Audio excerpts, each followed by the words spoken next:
Oh boy, I know I'm gonna be in for it. I feel like I get either angry or I lose way too many brain cells when we watch these videos, so pray for me. Sup Anonymous, it's me, Oix15, and welcome back, my lovelies, my little anomalies. I hope you're doing well. Today we're doing another Share My Story reaction. We're going to do a couple of short stories, starting off with I got suspended for being too pretty.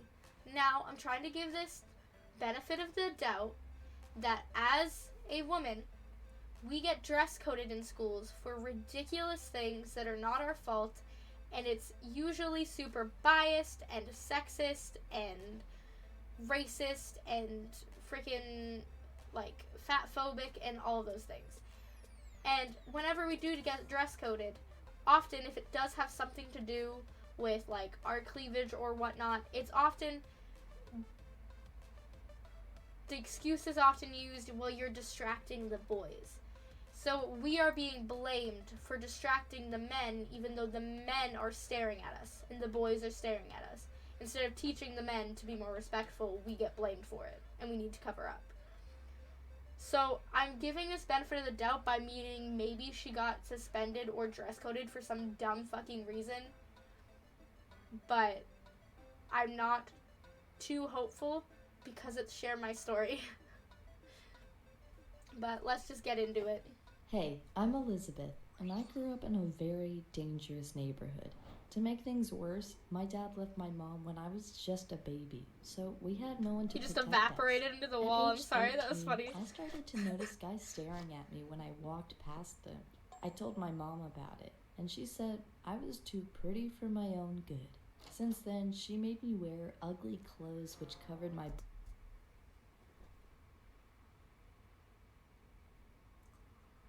Oh my god, I'm already upset. Oh my god, we are 24 seconds in. And I'm already upset. So you're telling me that random men on the street are staring at this little girl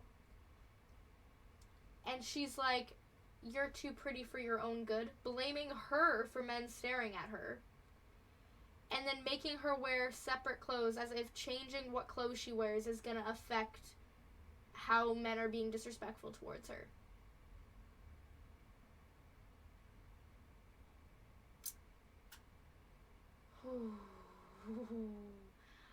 I feel like I shouldn't have to explain the many things wrong with that,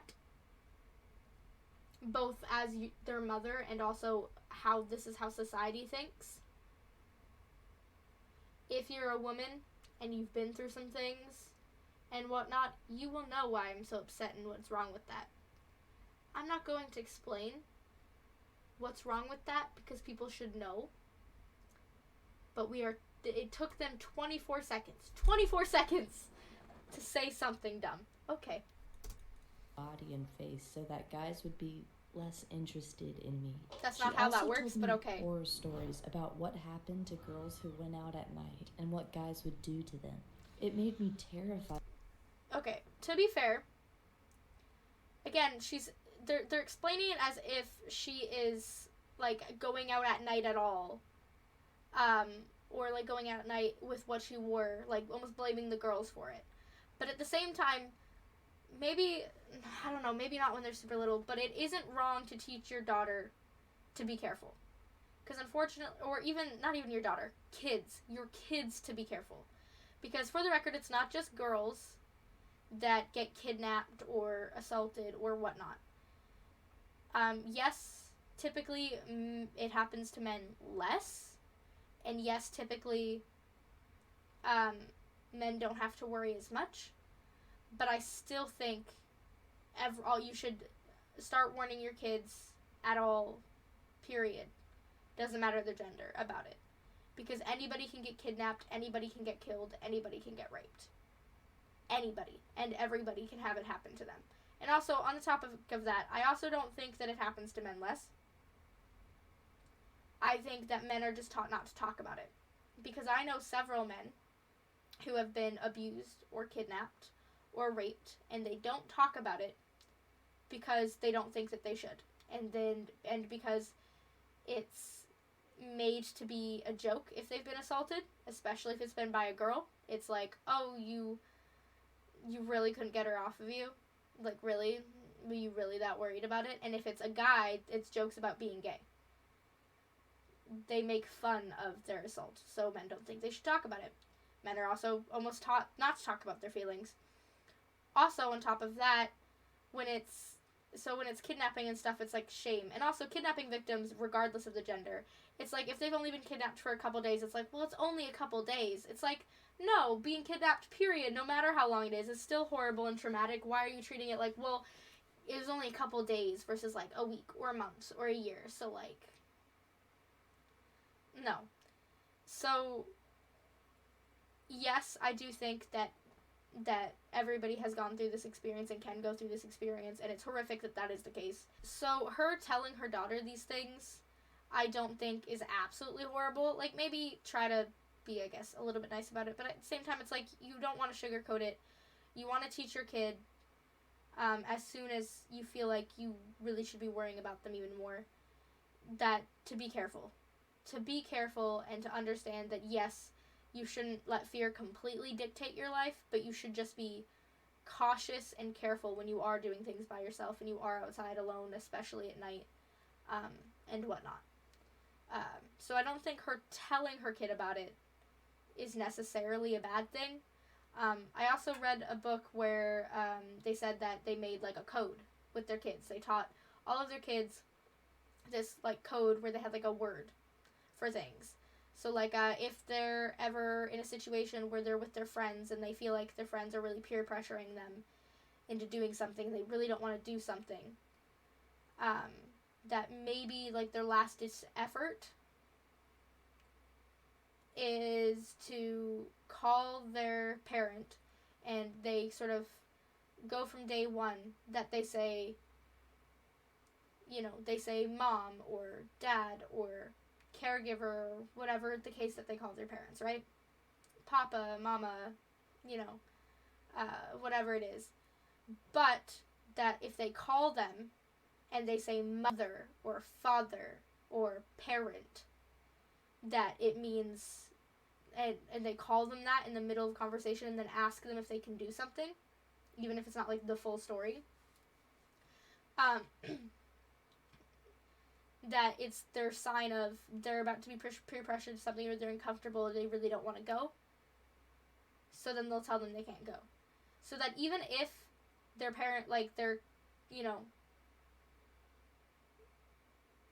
if the kids kind of make them fun of them for it, or the kids tell them to lie about what they're going to do, that just because they've said that word, that even if they're forced to do it anyway, at least they can try to tell their parents where they are, and their parent understands that a situation's about to happen and can go and get them. The other thing was to teach them a code, like a code word, so that if they're ever in a situation where somebody comes up and says, I know your dad, or I know your mom, or what the case may be, and they ask me to come pick you up, like, from school or whatever the case may be, that you have to kind of, because they're trying to, like, because that usually happens in the daytime, right? And they're trying to, like, make it less whatever, that you say, okay, well, what's the code word? And if they do give you a word and it's wrong, you fucking book it as fast as you can, and as soon as you have the ability, go into a public building, go into a situation, call your parents, right? And let them know what the fuck is going on. Make sure they have that code word, and make it so that their parents tell everyone that they know, if they really do have to pick up, that this is a code word, they're going to ask you for it, remember it. So that they know the difference between somebody who is actually there coming to pick them up and who's there for a wrong reason.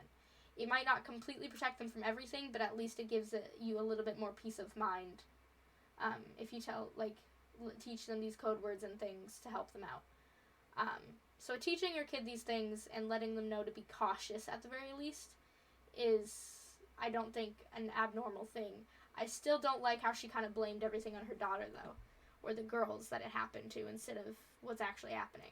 But being worried about your kid and teaching them to be cautious isn't necessarily a bad thing. To go anywhere. And to this day, I've never been to a single party or event after 5 p.m. You might that's not think that necessarily a being bad thing. pretty made me one of the popular girls in school, but that wasn't the case. Most girls didn't like me. They said I was arrogant and stuck up, and there was one time when my mom allowed me to wear tight jeans, and all the girls inside my class shamed me and called me a slut. I did have one good friend though.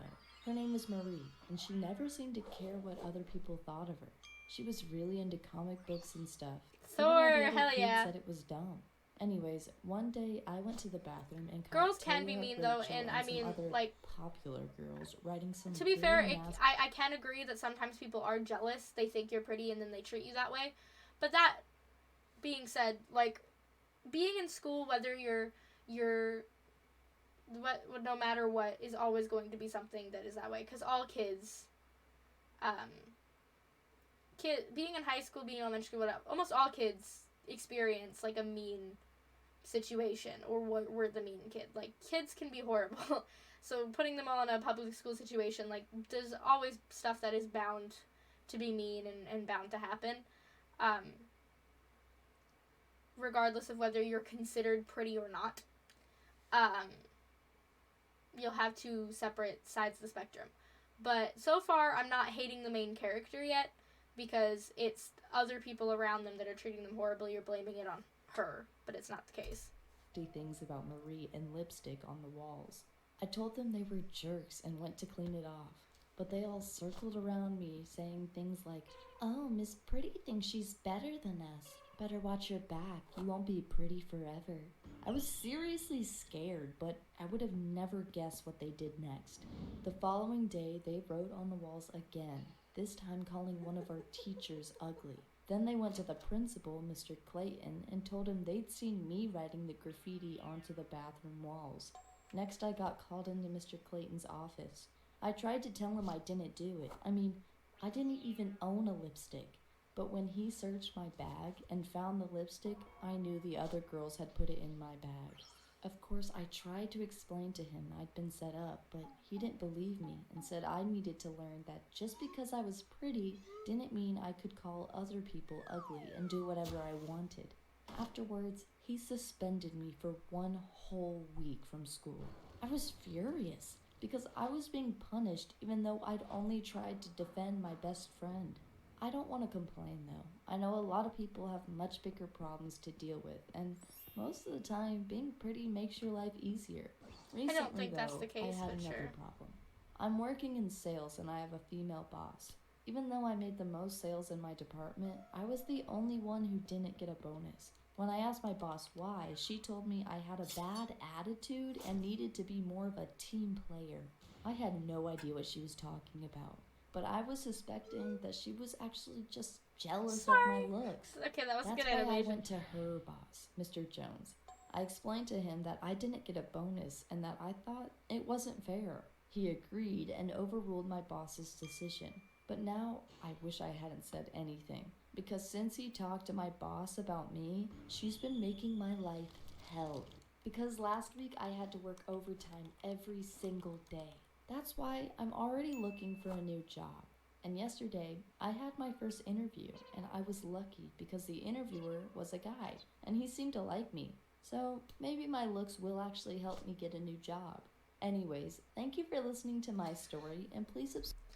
I don't like that it's like, oh, well, you're too pretty, or just because you're pretty, you can't whatever. Like, it's like everybody is just assuming she knows that or treating her like that or blaming her for looks that she can't control. But I also feel like it is also pushing up her ego a little bit to be like, oh, well, I can't get everything because I look great.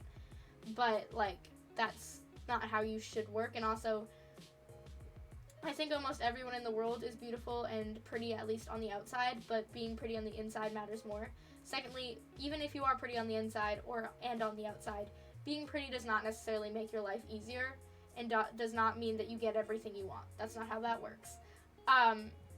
Also, I know that they don't mean it this way, but, like, she's like, well, my interviewer's a guy, so meh. It's acting as if all girls are immediately jealous and horrible of each other because the other person's pretty. That's not how most girls think. And if we are that way to each other, I kind of blame a little bit society for feeling like we need to chase after other girls' beauty when we don't need to, and we should all be there for our fellow women because we've all been through some shit, okay? And we're still not quite as equal as we'd like to be, so we should be there for each other. Another thing, though, is that, like, she's just like, my interviewer is a guy, so, you know, that was helpful. As if, like, the guys can only be attracted to her. I'm like, I'm sorry, your interviewer could have been a woman, and she could have also been like, damn, whether she was straight or not. But also, I don't think you should necessarily be proud of being hired just because you're pretty.